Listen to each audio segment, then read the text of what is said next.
होता लेट बेटू जाए के बकाम पो, छोड़ के बमाई के दवाई के दुकान पो।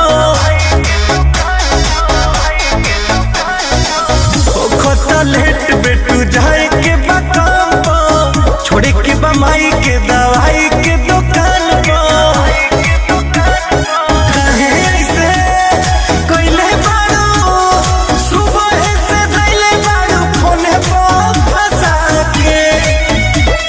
जानू तो हर बोलिए मिठाई लेखा लागे,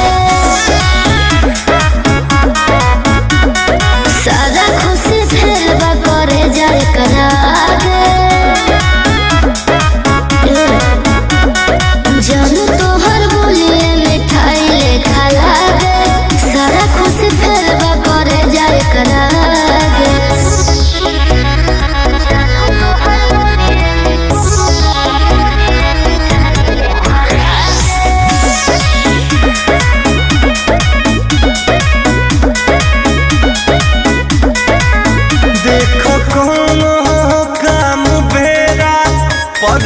ठीक लागेला बात प्यार वाला रहती ये में नीक लागेला।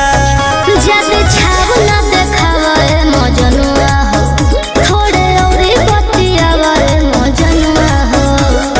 मान जाए ना गोलियां हो ना मान जा कि मनो पापा से पीटा बाकी।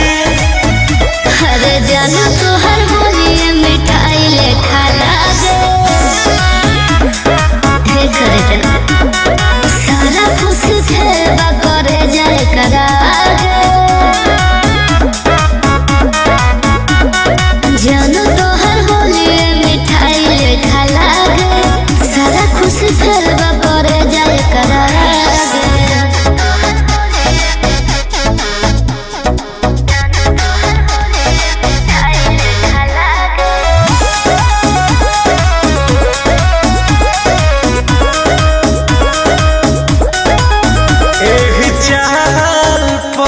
गड़बड़े भूली काम हो जारी, हमरा तोहरा लब के चर्चा